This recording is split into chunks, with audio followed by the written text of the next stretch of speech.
a disruptive or challenging behavior is often seen as a choice a child is making. And one of the biggest points I make is that there's that expectation gap between what we think a child can do in terms of controlling their emotions and their behaviors, and what a child or teenager or young adult can actually do. Welcome to Tilt Parenting, a podcast featuring interviews and conversations aimed at inspiring, informing, and supporting parents raising differently wired kids. My name is Debbie Reber, and I'm the host of this show, and I just have to say up front that today's episode is one of those powerful, deep conversations that will likely leave you seeing and thinking about things differently by the time you're done listening. My guest is Dr. Mona Delahooke, a clinical and consulting pediatric psychologist specializing in supporting children and families. On the homepage for Mona's website, the following words are written in large type. It's high time we update our approaches to helping children with behavioral challenges and developmental differences. And this is exactly what Mona has devoted her work to doing, shifting the paradigm for the way behavior, especially behavior in differently wired kids, is perceived and responded to in our schools, our families, and in society. In this powerful conversation, we talk about what's really behind quote-unquote disruptive behaviors, the fundamental problems behind behavior diagnoses such as oppositional defiance disorder, the cost to our kids whose challenging behavior is misunderstood, and what Mona believes it will take for things to change. She also talks with us about her brand new game-changing book, Beyond Behaviors, using brain science and compassion to understand and solve children's behavioral challenges. I am so grateful for the opportunity to have this conversation with Mona and for the work she's doing in the world on behalf of our kids. I hope you enjoy this episode. A quick shout out before I get to the episode. Today, I wanted to give thanks to Pamela Santos and Lauren O'Donoghue, two new members of my Tilt Parenting Patreon community and supporters of this podcast. If you enjoy this podcast and would like to support its production, please consider joining Pamela and Lauren by making a small monthly contribution, $5 or $10 or even $20 a month, to help fund this show. That money goes directly toward covering the production costs for the show and keeping Tilt Parenting going. You'll also get access to exclusive content from me when you join that community. Thank you so much for considering, and if you want to learn more, sign up. Just go to patreon.com/tiltparenting. Lastly, I have two other quick requests.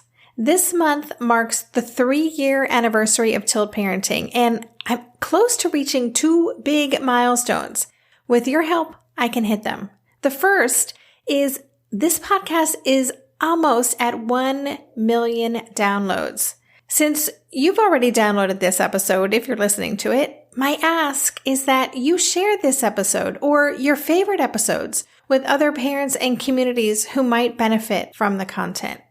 My second ask is, if you've read my book Differently Wired and it resonated with you, please consider taking a few minutes to go to Amazon and write a short review for the book. Right now, I'm at 92 reviews, and I would love to tip that to over 100. Hitting that number helps the book show up more in Amazon searches, and it raises the overall visibility of the book. So thank you so much. And thank you again just for being part of this growing audience for this show. This is the work I love to do in the world, and I'm grateful and honored that I get to share these conversations with parents and caregivers and educators around the world, and to know that they are positively impacting families. So thank you again. And now here is my conversation with Mona Delahooke.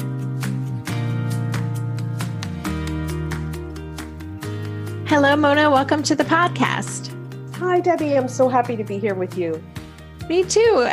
We just met in person, I guess a month ago or something. And so I wish we had had a chance to talk more about your work when we were in the same room, but I'm so excited to dive in today. And just as a way to get us started, can you just tell us a little bit about yourself and your background and what you do in the world? Oh, sure. Well, I'm a child psychologist, clinical psychologist here in California. And I've been doing this work for going on my third decade, so it's been quite a while. And my areas of specialty are really numerous, but I'm an infant mental health specialist, so I work with infants and toddlers all the way up to adults. And I got started in my specialty. Actually, I was trained as a general clinical psychologist, but I got very interested in going deeper and having kind of a subspecialty of understanding more after I had my first child. And her needs, as I learned them through graduate school, I wasn't able to find the answers to all the questions I had when I was raising her. And so I went, after my doctorate, I went into 2 different training programs that were subspecialties in helping neurodivergent children and looking at challenging behaviors. And that kind of set me off into a whole new area of hope and excitement that brought me kind of further away from general clinical mental health and more into the areas of strengths, resilience, and appreciating neurodiversity. Awesome. And so we met at the Profectum conference, and that you are a senior faculty member of the Profectum Foundation. For listeners who aren't familiar with Profectum and Floortime, could you just kind of give us a quick snapshot of what that is? Sure. The Profectum Foundation is a nonprofit organization that is dedicated to helping parents and professionals better understand children with individual differences and unique needs. And a lot of the faculty at the Profectum Foundation are part of the DIR community, and DIR stands for Developmental, Individual Differences, and Relationship-Based. So DIR is a treatment approach, or an approach to helping families and children and parenting, I think, as well, that is dedicated to focusing on respecting individual differences in the context of warmly engaged relationships. So it's a cool organization, and it stands in contrast to a lot of other organizations that are more focused on surface behaviors and less on emotional health. Mm-hmm. Yes, lovely people. Like the weekend I had a chance to spend at the Profectum conference was so just eye-opening to me. I learned so much, and just what a generous community, and the philosophy just felt so good, and very much in alignment with what we believe at Tilt and what my community really believes in terms of respecting the individual and really meeting them where they're at and helping them become the best version of themselves. I'm so glad you felt that way, and we were thrilled, and we're so grateful that you made the trek over to speak to us. What you told us was such a gift, and yeah, parents drive the message and the needs, and the parents are the experts in our minds. So it was wonderful to meet you, and so happy to continue our conversation here.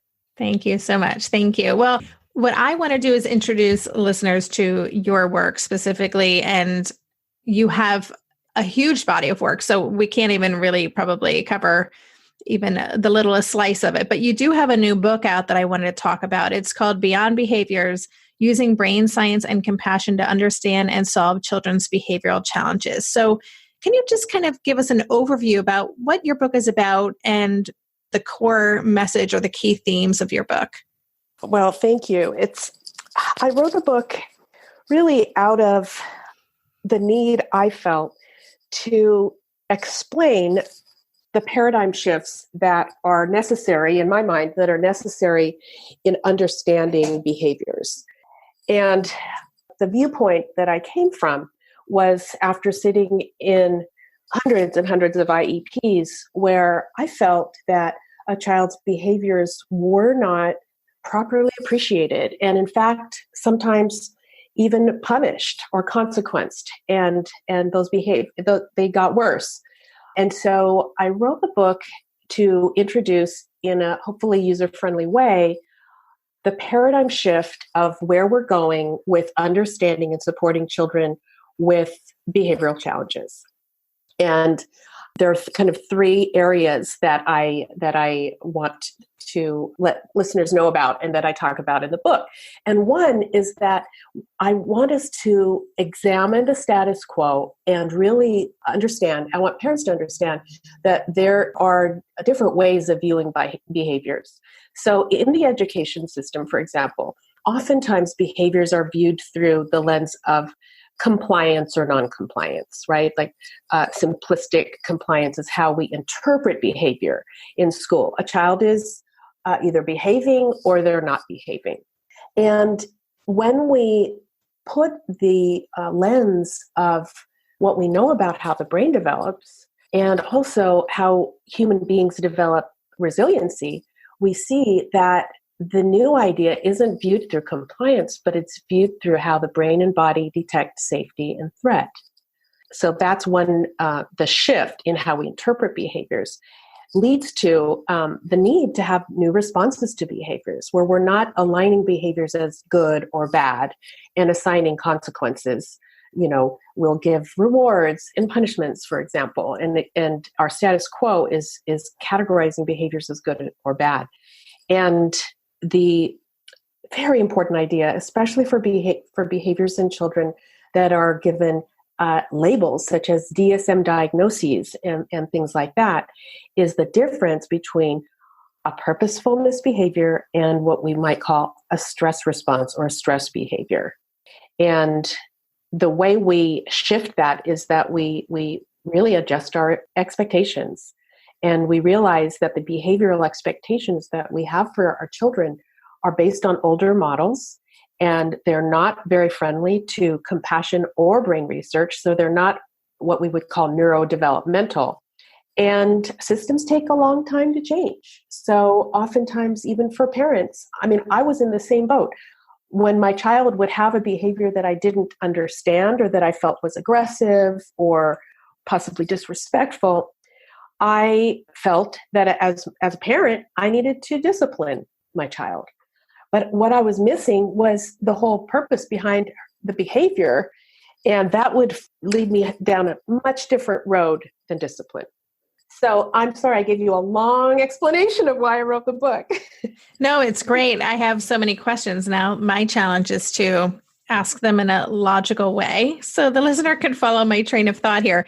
But Sure. Let's even just look at the concept of behavior, because for many of us, that is, you know, as you said, it's the first thing, right, that we hear. We get feedback from our kids' preschool teachers or their kindergarten teachers that, you know, some aspect of the behavior isn't fitting in. And it does seem to be that we're, you know, the push is for a quick fix, or we have to address this specific behavior. So is there even a definition of behavior, or is it that stress response versus purposeful? Does that explain it?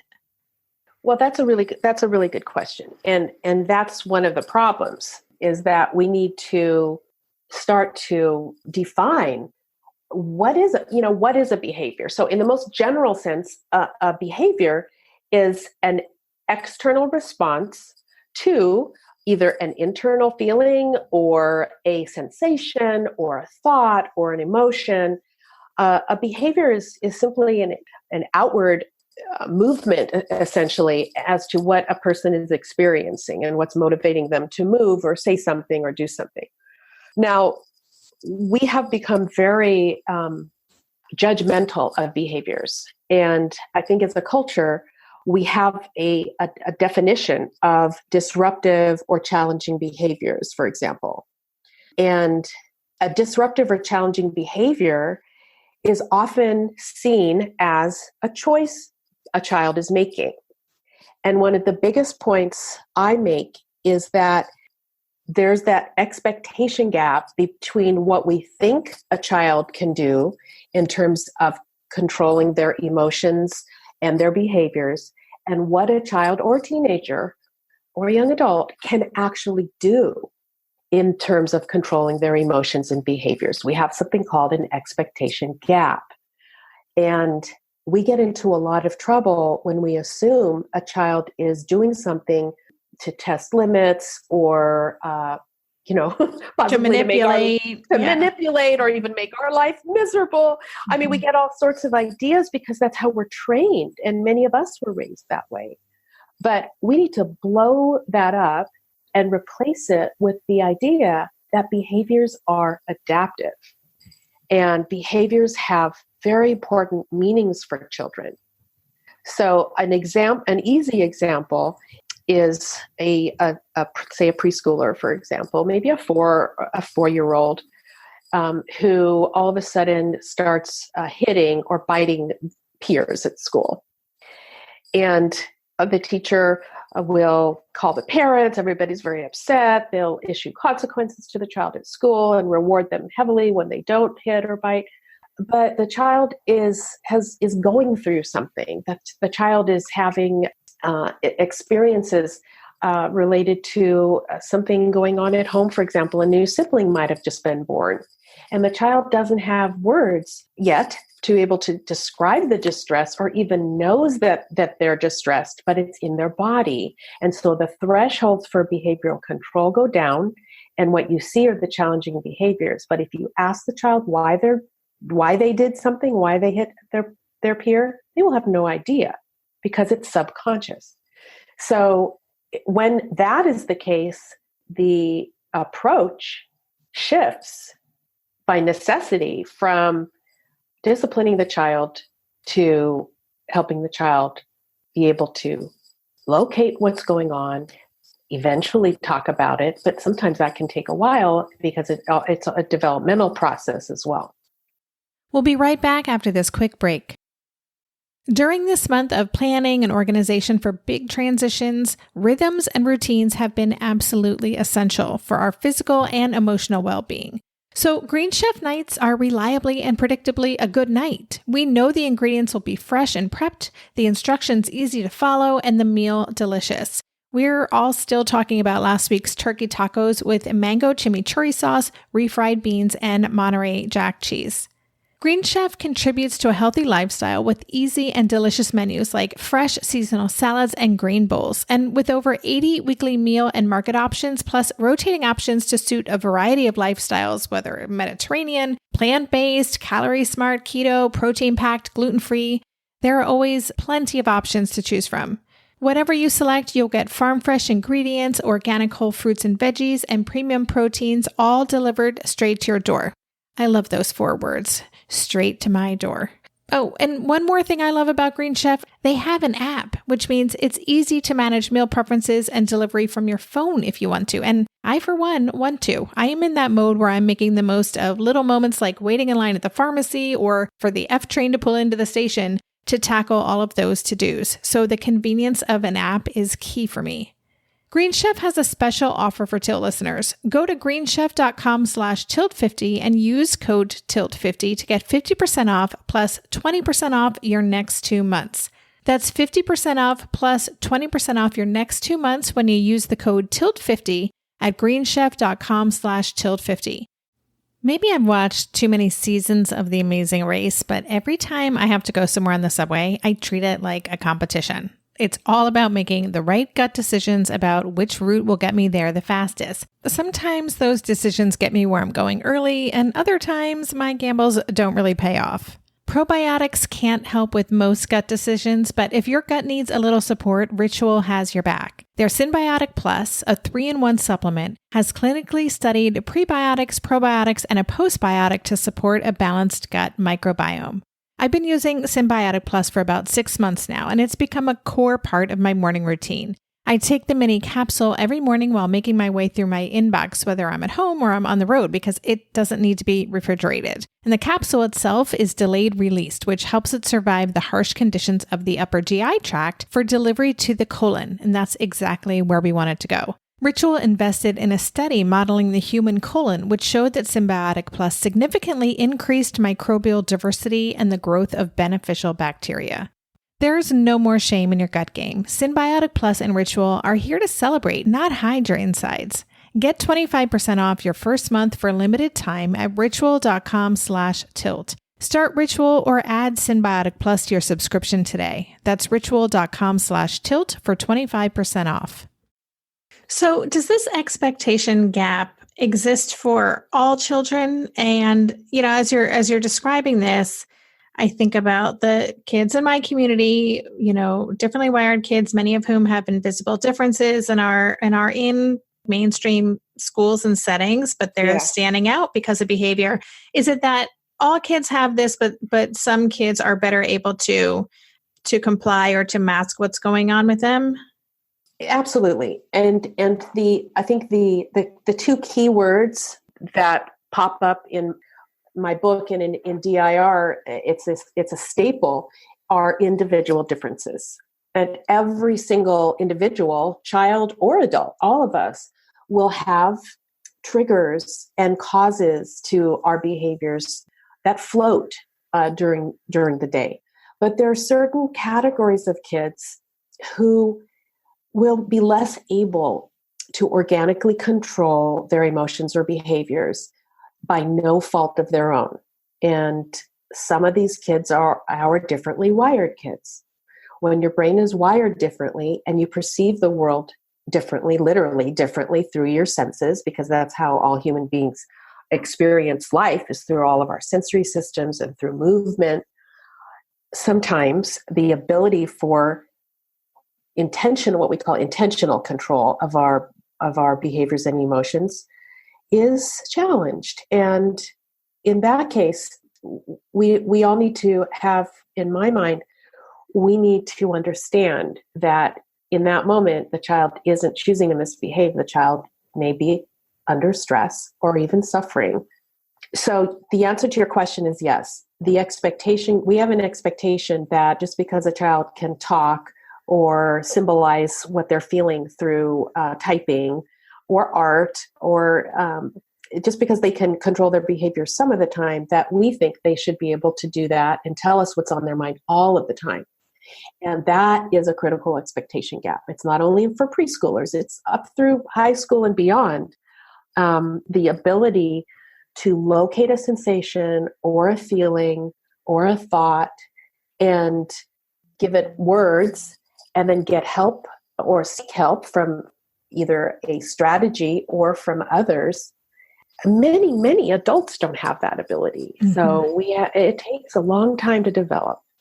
Yes, absolutely. Many adults that I have known in my life do not have this ability. But so I think this idea of that a lot of us still, even knowing this, or, this makes sense on a very logical level, that idea of choice still feels like it's something that comes up. I hear this a lot from parents, especially if a child has made a good choice or has behaved differently in the same situation, then a week later isn't able to respond in that same appropriate way. I'm using air quotes when I say appropriate. So maybe even let's talk about that a little bit more, because you said there are two types of behavior. There's purposeful and there's stress response. And I think when you have a child who's behaving in a bigger way, we've been intervening, we've been supporting, and then we're still seeing the behavior, it's often easy to just feel like this is a choice, or why is this continuing to happen? So can you talk more about that? Of course. And I think we need to give ourselves as parents and caregivers a lot of compassion for feeling that, because it's logical, right? I felt the same way. It was like, look, you showed me you could do this yesterday, and now today things are falling apart. So what's up with that? But again, the way humans have control over their emotions and behaviors is more complex than simple choice. And the way I've understood it the best is through looking at the autonomic nervous system. And in the book, I greatly simplify the work of Dr. Stephen Porges, who in my mind is one of the world's top neuroscientists. He's an amazing man and so gracious with sharing the knowledge of the autonomic nervous system with the world, so that we can begin to help our children become more friendly with their own systems. So this is why a child can do something, can have control one day and loses it the next. It's because our pathways in our brain that control our behaviors shift. They float. And do you know how sometimes, like if you've maybe had a bad night of sleep before and had 3 cups of coffee on an empty stomach and anything can trigger you? Oh, no, I'm not familiar with that at all. Okay. No. Neither am I. Okay. Yeah. You will have experienced this difficulty in just having a control over how polite we are with our loved ones. And so in the book, I describe the 3 pathways really of the autonomic nervous system as colors. So I call the green pathway is the one that's related to social engagement. And when you're calm and alert and your body's relaxed, you are having smiles, or you have neutral expressions on your face, but you can laugh, you can be calm, you can listen, you can remember things.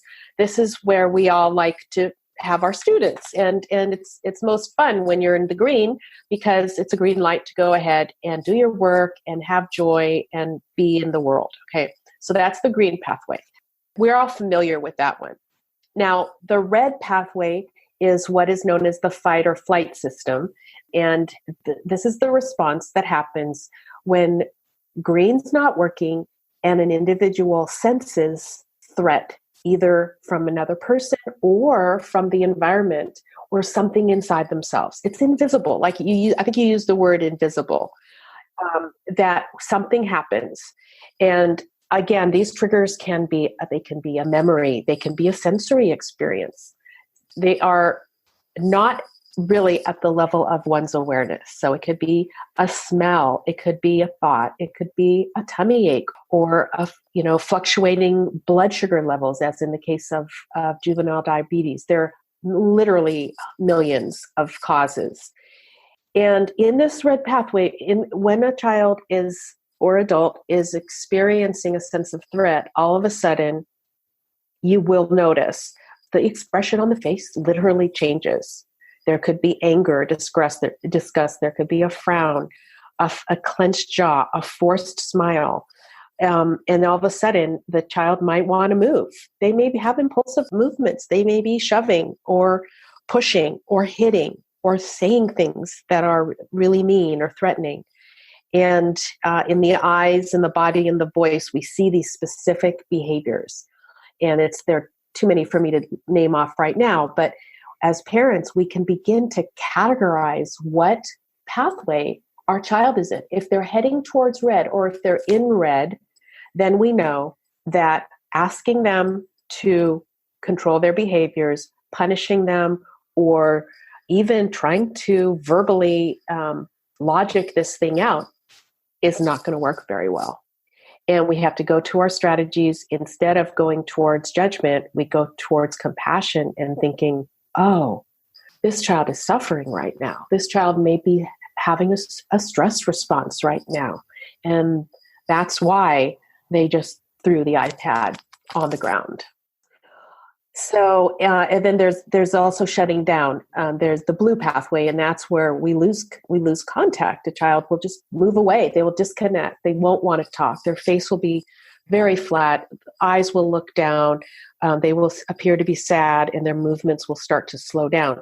Those are children who are in that's actually a more serious position than actively disruptive behaviors, which are a signal. It should be a signal to the adults around the child that the child needs help, rather than that the child needs more punishment or discipline.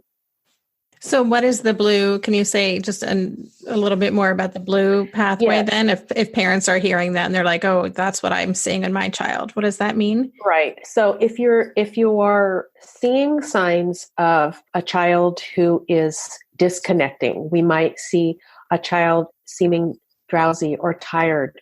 They are looking through people more than at them. And then they may have a blank face, and their voice may be quiet and not full of inflection. And these kids are starting to not explore and starting to disconnect as a way of coping with the perception of threat in the environment or in relationships. Again, it's not a conscious perception. So this is a body-brain response.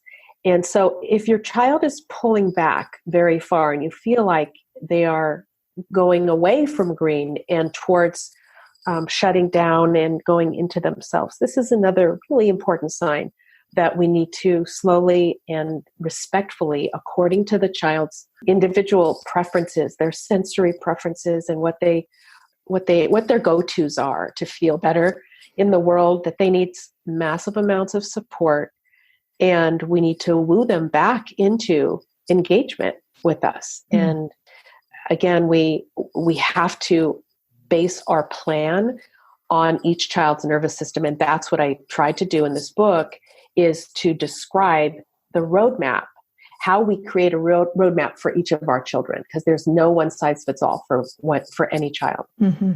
Okay, thank you. So red, blue, green. Green is socially engaged, joyful, happy, learning, or if not happy, calm and feeling okay.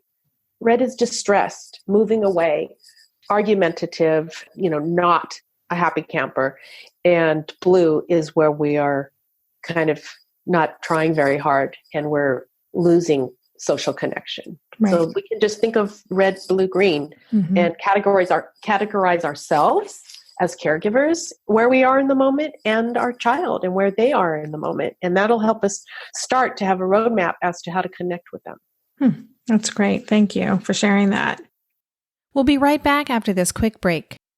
Hey there, it's Debbie. I love making this show and sharing conversations about how to support our awesome neurodivergent kids. I've seen how even one little insight from an interview can spark a big shift in daily life. But I know that raising complex kids can be messy and lonely. And just when we think we figured it out, something comes up that boots us right back to feeling overwhelmed and stuck. That's why I've poured everything into creating a way for parents like us navigating complex parenting journeys to join together and chart a path that feels positive, hopeful, and doable. It's the brand new Differently Wired Club experience. In the club, you'll get personal support from me and other seasoned parent coaches, 6 live calls every month where you can connect and get your personal questions answered, the opportunity to learn directly from authors and experts like I have on this show, monthly themes for getting specific and tactical, an exclusive private podcast feed, and the best, most generous community of parents. Seriously, these folks show up for themselves and each other, and that right there is really everything, because it's a daily reminder that we're not alone. Our kids aren't broken, and we have totally got this. The recently rebooted Differently Wired Club is on a brand new platform with its very own iOS and Android app. It is such a great space. However you learn, whatever your style, no matter the ages, genders, and neurodivergent profile of your children, the Differently Wired Club can help you cultivate the positive shifts you're hoping for. Join us today by going to tiltparenting.com/club. That's tiltparenting.com/club. I hope to see you on the inside. Hey, are you a parent of a teenager? Are you feeling overwhelmed about how to be what they need while also holding limits and boundaries that keep them safe? Are you tired of conversations that negate how messy this season of parenting is? Well, I've got you. My name is Casey O'Rourke. I am a positive discipline trainer, parent coach, and the host of the Joyful Courage podcast. Every week, I come to you with an interview digging into tough topics with experts I trust and solo shows that go deep into the personal growth and mindset needed to raise teens in a way that grows them into confident, capable young people. I am not afraid of getting real about the intersection of conscious parenting and the teen years, while also bringing in vulnerability, humor, and lightness. I'm walking the path with you and honored to serve. Listen to Joyful Courage on Apple Podcasts, Spotify, or wherever you consume podcasts. So I want to talk a little bit more about anger and tantrums and meltdowns. I was kind of poking around on your website. You have a great blog post there called How Anger, Tantrums, and Meltdowns Protect Your Child. You also said in a talk, you have a number of videos on there that stress response is not a challenging behavior. So let's talk about that really hard behavior, because I think it is something that can create a lot of fear and anxiety in parents if we are getting those notes from teachers or, things are happening that feel dangerous or, the kinds of things that draw a lot of unwanted attention to our family. So how can we reframe that? I know there's two pieces, right? There's supporting our child to have better, perhaps coping strategies in those moments, but how also can we reframe what's really going on here?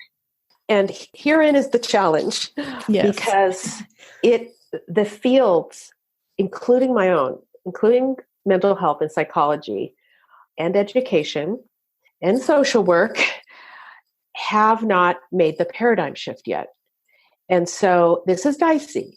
As a parent, you are going to get a lot of people believing that your child is doing this behavior because they have a label. And I say label because the whole DSM labeling system is A, on its way out, and B, ineffective, in my opinion.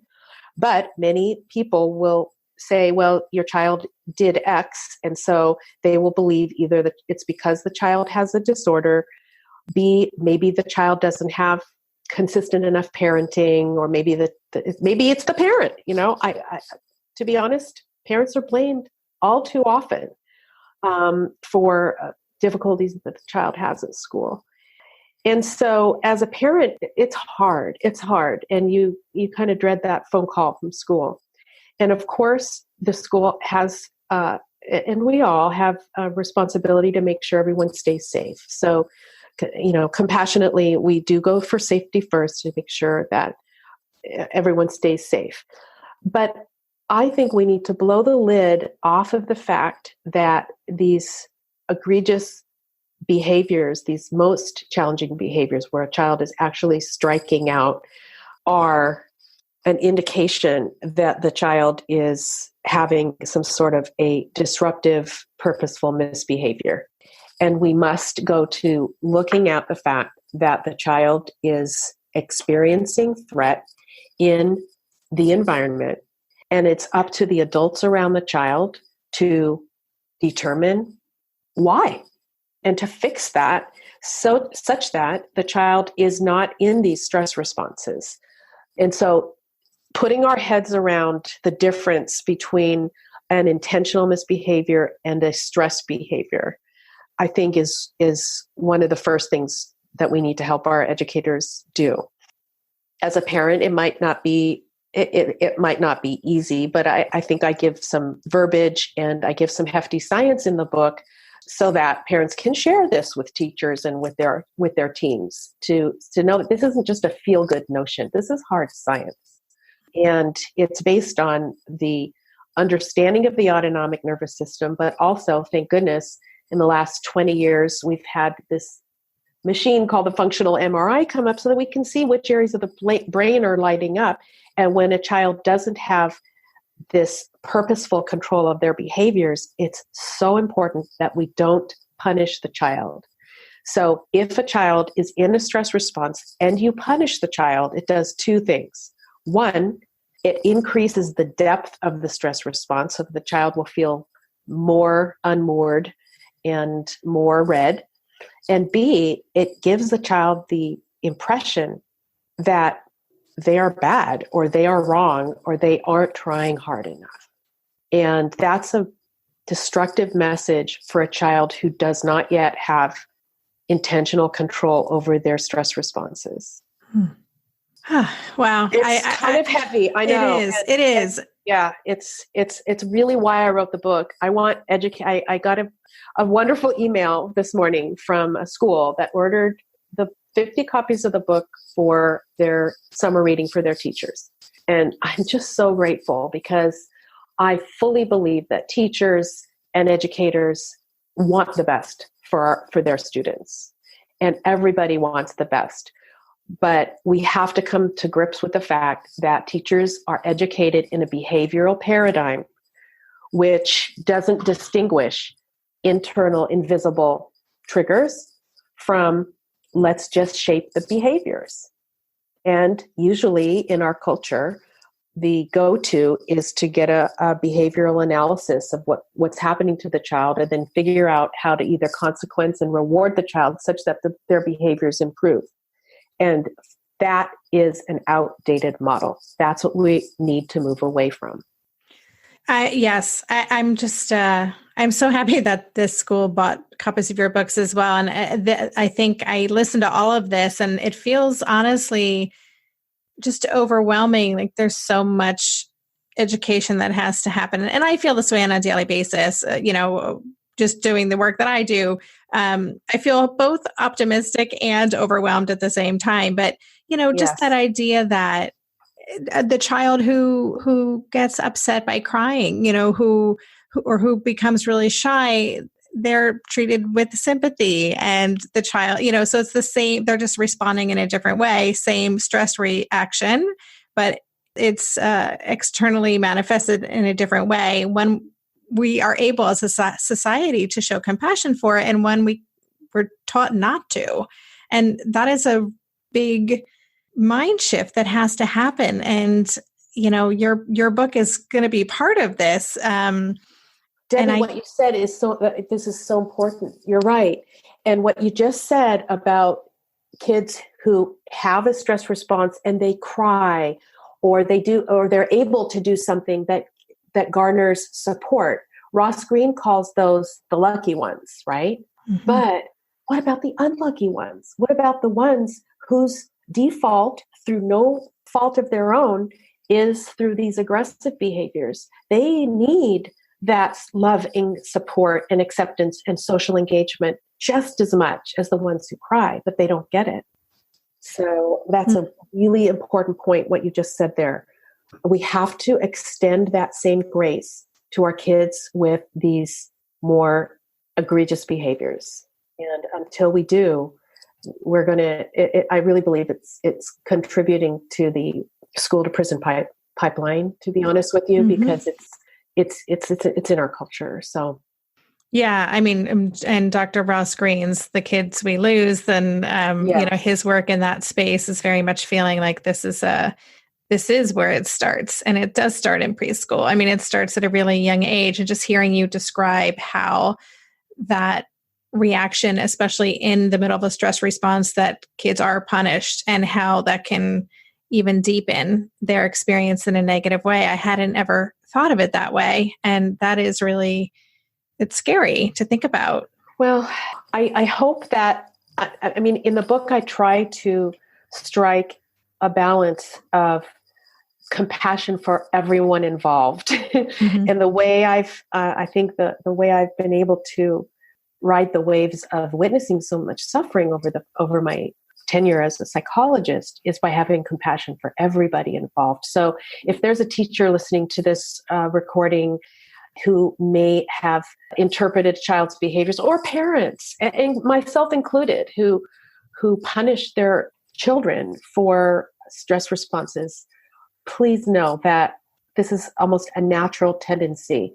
We want to raise our children well. We have a great responsibility, and our education hasn't caught up with the brain science really yet. And it's going to take a while, but I hope that even though you're on the front lines of hearing these stories every day, I hope you remain hopeful, because otherwise it can feel kind of overwhelming. And that's why I love your community. From what I've heard, what I see on Tilt Parenting, there's nobody as motivated as parents to change systems. And so I want to energize you all to speak up, let your voices be heard, and don't let professionals tell you they know better, because they don't. They just don't. That's great. Well, I want to kind of wind down this conversation, but I do have one question I've been wanting to ask you, because I think this will be of interest to my audience.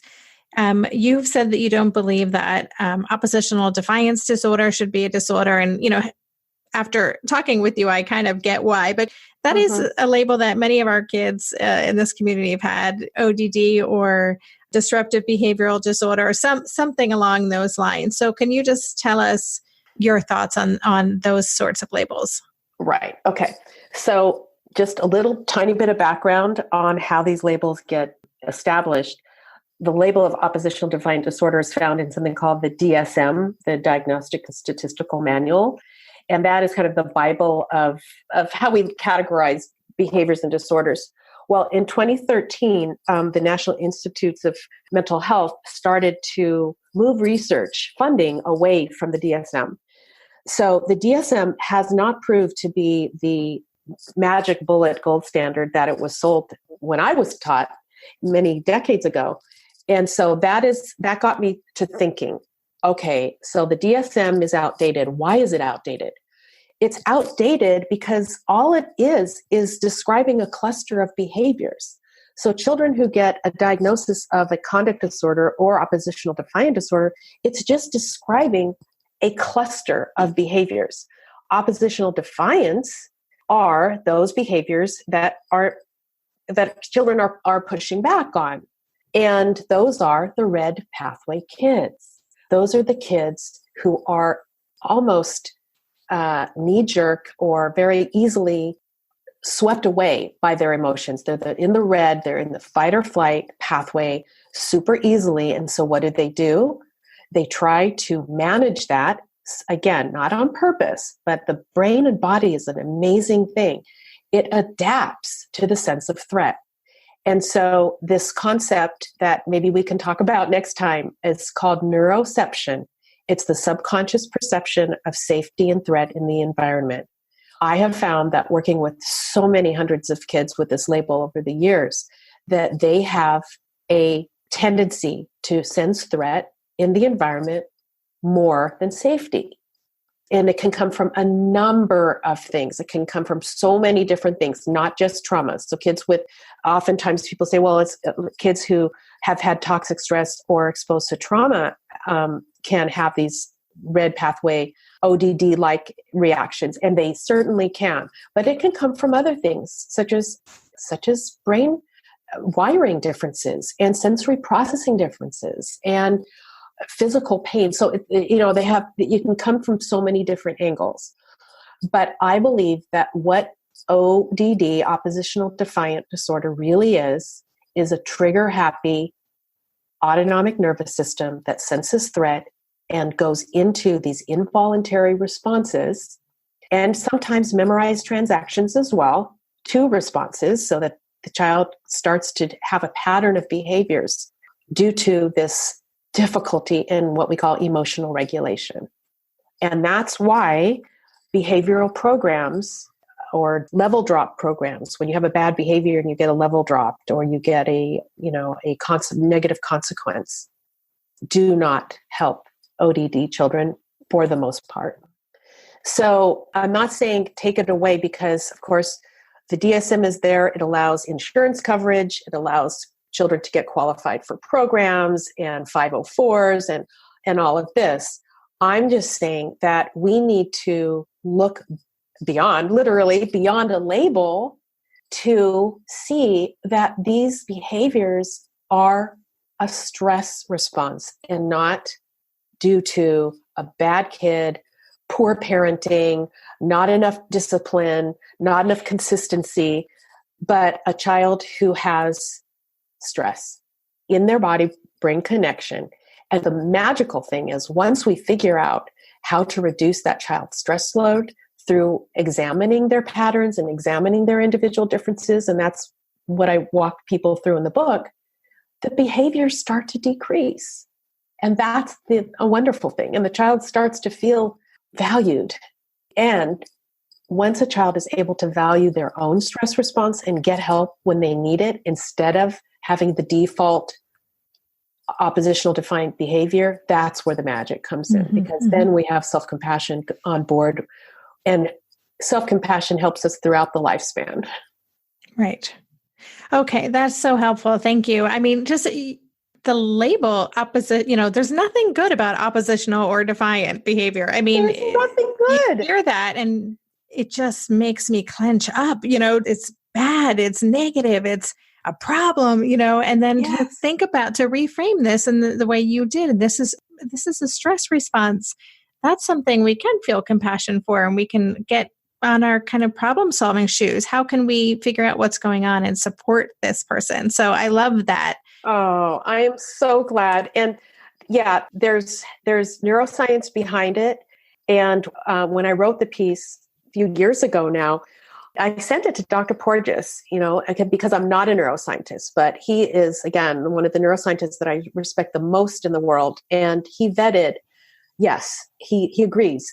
In other words, that my clinical interpretation is matching the neuroscience. And that's probably why the article's been shared over 100,000 times, is that it shows how we can shift our thinking about oppositional defiance from something that we criticize and are afraid of to something we should have great compassion for and have our first line of defense: engagement, love, warmth, and connection for these kids who cannot tell us with anything other than their behaviors that they're suffering. Mm-hmm.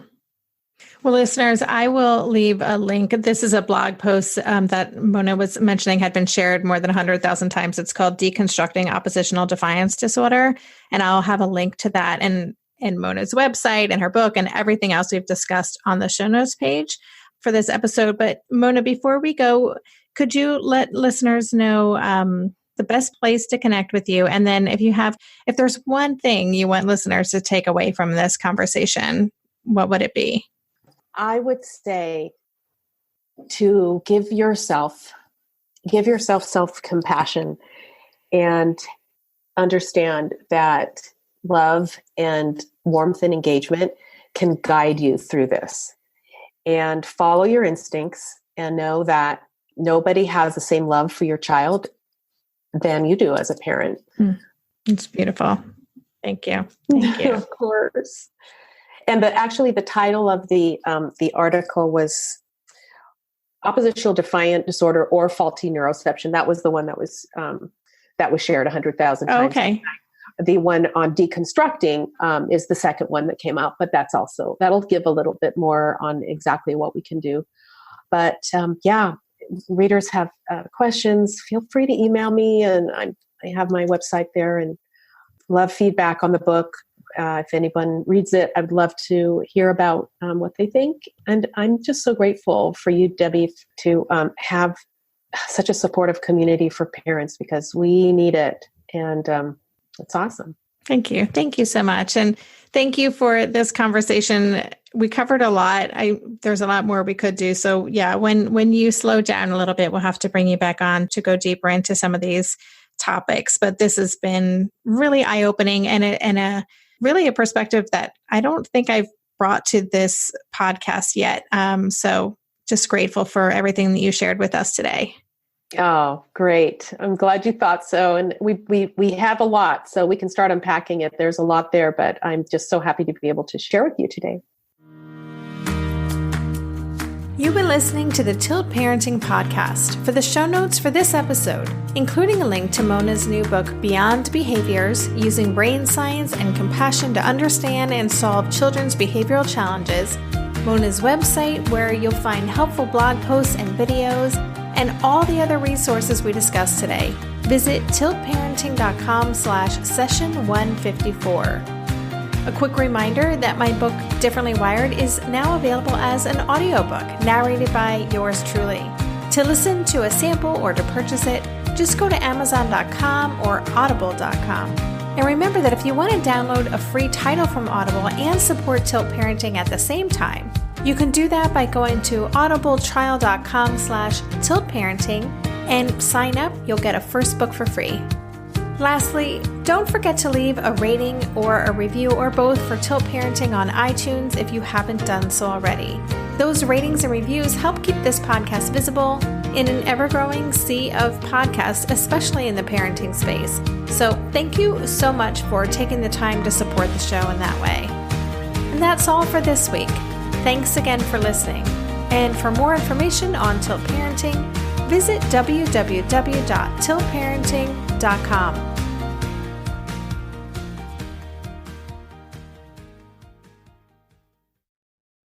Are you overwhelmed by the things that get in the way of you doing what you want to do? Are you looking for ways to simplify life to better align with your values? Do you want to create space in your schedule so you have room for more of the good stuff? Play, joy, relationships, gratitude, and more? If you answered yes to any of these questions, I invite you to check out Edit Your Life, a podcast to help you edit the unnecessary from your life so you have more room to enjoy the awesome. Through episodes with me, Christine Coe, and a range of super smart, compassionate, and thoughtful guests, you'll come away with big picture insights and practical ways to declutter your home, schedule, and mental space without getting bogged down by perfection. I have always believed that small moments and actions matter tremendously. My goal is to help you find agency and space in your life through doable baby steps that will leave you feeling accomplished instead of overwhelmed. Check out Edit Your Life wherever you enjoy your podcasts.